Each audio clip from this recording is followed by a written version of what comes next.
Bago tayo magsimula sa content natin mga tropa, shoutout muna natin si Consi Rayson Medina ng Barangay Buena Vista 2 dito sa General Trias, Cavite. Shoutout sa iyo tropa, maraming salamat sa mga suporta ninyo. Anyway, ang content natin ay manggagaling kay Sandy. Sabi niya dito, pwede ba daw gamitin ang expired na ink na Epson 003 sa mga printer natin? Mga tropa ko, kung mapapansin ninyo, kapag bumili kayo ng bagong printer, usually sa mga ink niyan, may nakasulat na expiration date. Usually yan, mga 3 years or 2 years. Halimbawa, bumili kayo ngayon 2025. Makikita nyo, may nakalagay ang expiration niyan, usually 2027 or 2028.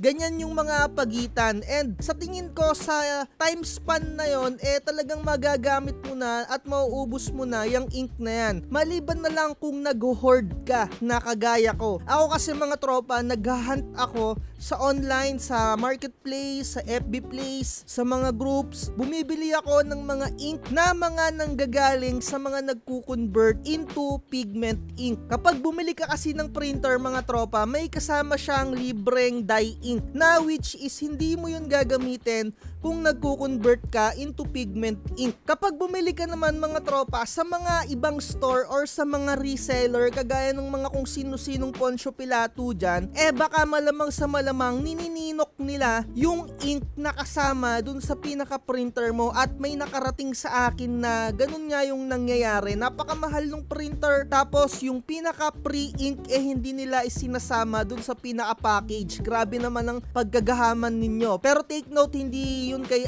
Idol Rappi. Sa ibang store, may nag-message lang sa akin na bumili daw siya dun sa isang sikat din na nagbebenta, wala daw kasamang ink, yung pinaka-original. Anyway, hayaan na natin, and kagaya ng sinabi ko, ganun yung ginagawa ko, kaya naman ako nag-hoard ako para mura yung pagkakabili ko sa mga ink. And syempre, as times goes by, dapat alam mo din yung expiration yan at kailangan mo consume mo yan within the time period. Kasi isipin nyo mga tropa, expired yung ink, syempre malamang sa malamang hindi nyo pwedeng gamitin yon. And hindi ko alam kung naka-experience na kayo nang nakabili ng expired na shampoo or kahit na anong expired na mga materials or bagay, syempre nag-iiba yung itsura niyan. And one time na experience ko, nakabili ako ng shampoo, iba na talaga yung texture niya, iba na yung amoy niyan, and syempre ganyan din yung mangyayari sa mga expired na ink kung gagamitin ninyo. Mag-iiba yung consistency niyan, and kung gagamitin nyo, malamang sa malamang baka mag-print, pero delikado yung magiging output or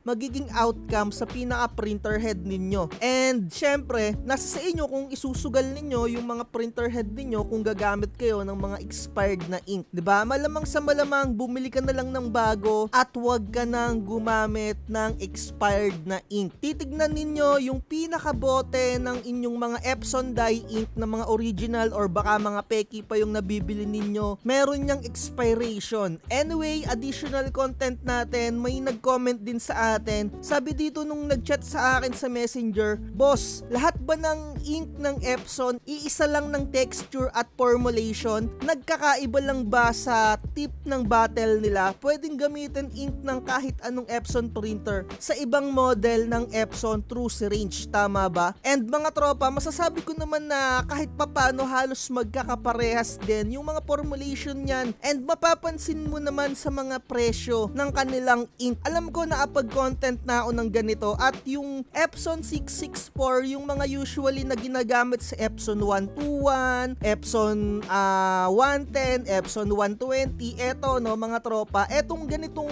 ink, ginamit ko na to dati sa Epson 3210 ko or yung Epson 3110 ko, at talagang okay naman. And naagamit na rin ako ng ganito 664 dun sa aking Epson 805. Pero napansin ko medyo iba yung nagiging output, hindi siya sobrang gaganda yung kulay. Kumbaga pinang-alternative ko lang dahil nandun ako sa photoshoot, nandun ako sa photo booth ko, and naubusan ako ng ink, at ito yung ginamit ko na ink dun sa aking Epson 805. Pero pinalitan ko rin naman yon, talagang for emergency purposes lang at masasabi ko, mapapansin mo talaga sa presyuhan yan. And eto mga tropa, kung makikita ninyo etong Epson 103, eto yung mga usually na ink mga tropa dun sa mga luma-luma pang mga printer. And kung mapapansin ninyo, merong mga Epson 003 at meron ding Epson 001, 'di ba? And etong Epson 003, eto ay pure dye ink. At kung mapapansin ninyo, iisa lang yan ng presyo, halos magkakaparehas lang ng presyo etong 003 at etong 664, at pwede nyo yan gamitin vice versa mga tropa sa mga printer na ginagamit ninyo. Pero syempre, iba yung pinaka tip niya or yung pinakadulo. Kagaya nga nung nag-comment sa atin, tunay na iisa lang halos yung mga formulation yan, pero magkakaiba lang sa mga tip or sa mga dulo. Pero may mga ibang models din ng ink na talagang mas maganda or mas bright, kasi makikita mo naman din talaga sa presyo yan and sa output din nila. Eto no, iba yung pinaka-tip niya kasi ito isusuksok mo lang dun sa pinaka-tangke niya, and eto meron siyang pinaka-stopper dun sa pinaka-dulo nung kanyang bote. Ayan, halos magkaparas lang yan. And etong Epson 001, magkakaiba lang to dahil yung pinaka-black niya, yung formula niyan ay pigment ink. Dito na yan magkakaiba, mapapansin naman ninyo iba yung presyo niya, halos eto 600, and dito sa 70 ml or sa yellow, cyan, magenta niya, same na yung presyuhan. Kagaya na itong Epson 003. Ayan o, kasi dye ink na to. Dye ink na yung mga yan, tropa. So ayan, same yan, pero sa black, pigment ink siya. And eto naman yung sinasabi ko sa inyo mga tropa, kung mapapansin naman ninyo, 1,000 yung pinaka-black niya na kulay, at yung cyan halos 1,000 din, magenta and yellow, kasi eto ay pigment ink. Diyan na magkakaiba yung mga formula niyan or formulation, dahil nga eto ay pigment ink, although yung pinaka-bottle niya meron ding stopper para hindi siya natatapon. Kapag isinasalin nyo, kailangan munang magkaroon ng contact dun sa pinaka-ink tank para masalin ninyo. And eto naman yung binabanggit ko mga tropa, na hindi siya magkaparehas. Although halos magkaparehas siya ng botilya, kung makikita ninyo, no, ayan o, halos parehas siya netong 664, pero eto 673. Eto naman yung sa printer ko na Epson 805. Kasi iba rin yung formula neto, na masyado siyang talagang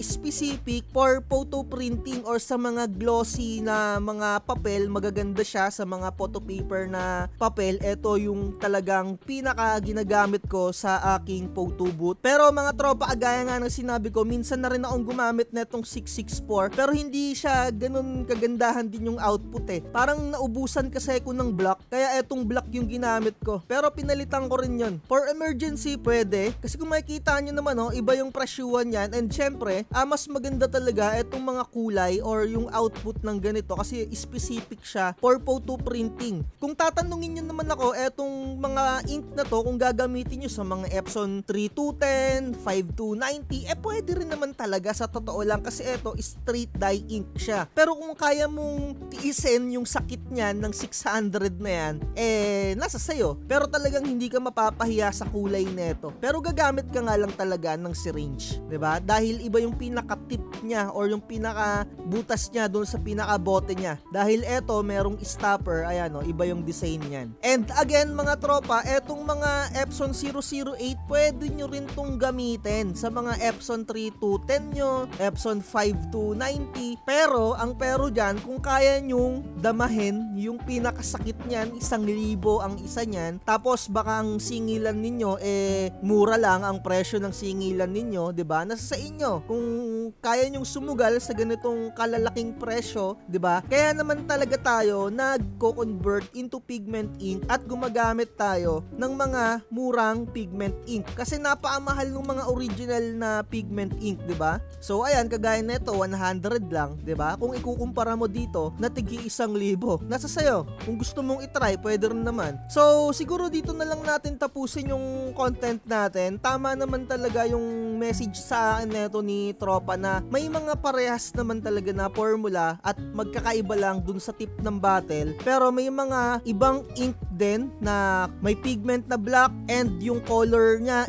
dye ink. At etong mga ganitong combination or hybrid na ink, huwag nyo itong gagamitin sa mga Epson 3210, 5290 ninyo. Meron siyang specific lang talaga na pinaggagamitan. And sa mga 3210 baka masira kagad yung inyong mga printer kasi bawal na bawal paghaluin yung pigment at black na ink natin. Nasa sa inyo kung gusto nyong itry, diba? Kayo naman yung magdudusa. So kung may nakapag-try na pigment ang gamitin sa black and sa color dye ink sa mga Epson 3210, 5290, yung mga ganyang series, comment nyo sa ating comment section kung kamusta naman yung experience ninyo, diba? So message na lang kayo mga tropa sa mga gusto mag-avail ng mga templates natin at sa mga Canva Pro kung gusto nyo mag-avail sa mga nabanggit ko ng mga materials or mga printing materials na kailangan ninyo. I-check nyo na lang yung description natin, nandyan yung mga link para makabili kayo at hindi na kayo mautupa ng kung sino-sinong Poncio Pilato. Yun na lang, like, share, and subscribe at lagi ko sinasabi,